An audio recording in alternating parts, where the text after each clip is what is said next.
Good evening to everyone. ये है day 2 नोड जीएस का। डे 1 पे हमने इंट्रोडक्शन देखा था नोड जीएस का। आज हम देखेंगे हिस्ट्री ऑफ नोड जीएस। बात 2009 की, जब रियान नाम के आदमी ने V8 इंजन में एक C++ का प्रोग्राम डाला, जिससे उसने एक नोड जीएस की मतलब खोज की। उसने बेसिकली जो किया ना कि जो जावास्क्रिप्ट वो चलता होता है V8 इंजन पे, जो कि होता है क्रोम ब्राउज़र में, है ना।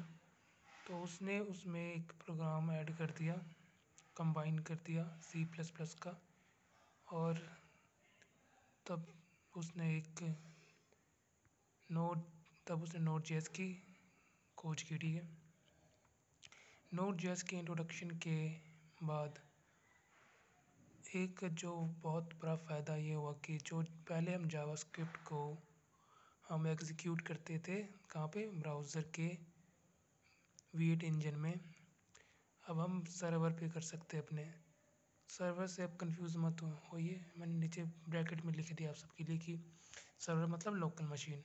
लोकल मशीन मतलब कि एग्जांपल के तौर पे जैसे VS कोड है, ठीक है। VS कोड में हम क्या करते हैं, कोड लिखते हैं, और कोड को हम चलाने के लिए ब्राउज़र पे हम उसे वो करते हैं ना, कंसोल करते, ये करते, ठीक है। तो यहाँ पे हम उससे ऐसे करने की ज़रूरत नहीं, हम डायरेक्ट VS कोड के टर्मिनल में ही सेम कर सकते हैं, ठीक है। इसको ही हम लोकल मशीन कह देते हैं सिंपल भाषा में, ठीक है। जब हम कोड करेंगे तो ज़्यादा समझ आएगा। मेन डिफरेंस देखते हैं ब्राउज़र जेएस और नोड जेएस में। ब्राउज़र जेएस मतलब वनीला जेएस, और नोड जेएस का तो पता ही है जो हम कर रहे हैं अभी। ये सारे इसके मेन पॉइंट है। फर्स्ट पॉइंट है डोम। डोम मतलब डॉक्यूमेंटेशन ऑब्जेक्ट मॉडल, है ना। तो इसका मतलब क्या है, तो जेएस से हम जो HTML टैग है ना, उसको हम डोम की हेल्प से ऑब्जेक्ट में चेंज कर सकते हैं, और उसको हम मतलब ब्राउज़र में चला सकते हैं। लेकिन नोड जेएस में ऐसा कुछ नहीं है, क्योंकि उसमें हम ब्राउज़र का यूज़ नहीं कर रहे, तो डोम कैसे यूज़ होगा। विंडो ऑब्जेक्ट को अगर सिंपल टर्म में बोलूँ तो जो प्रॉपर्टीज़ होती विंडो की सारी, है ना, वो इसमें ही आता है, ठीक है। विंडो मतलब जो ब्राउज़र की जितनी भी प्रॉपर्टीज़ हैं, उसको ही विंडो ऑब्जेक्ट कह देते हैं। फिर से नोड जेएस में अगेन हम ब्राउज़र यूज़ नहीं कर रहे, तो ये नहीं यूज़ कर पाएंगे हम। थर्ड पॉइंट इंटरेक्टिव ऐप्स, ये भी हम जेएस में कर सकते हैं, लेकिन नोड जेएस में नहीं। जेएस में क्यों कर सकते हैं, क्योंकि इसमें हम ब्राउज़र्स की जो हम प्रॉपर्टी यूज़ कर सकते हैं, तो इसलिए हम जैसे क्लिक हो गया, मूव माउस, ये सब है ना, तो इसमें कर सकते, उसमें नहीं, क्योंकि फिर से हम उसमें ब्राउज़र तो यूज़ नहीं कर रहे। सर्वर साइड ऐप्स, इसमें हम ब्राउज़र पे चलाते हैं, उसमें सर्वर पे मतलब लोकल मशीन पे, ठीक है।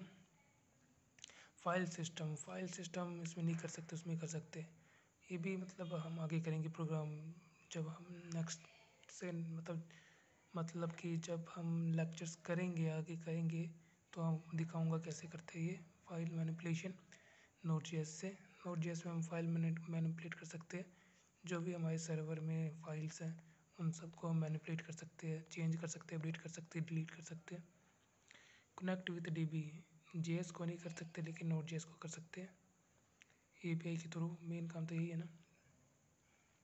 रन ब्राउज़र पे करते हैं, उसको सर्वर पे करते हैं मतलब लोकल मशीन पे।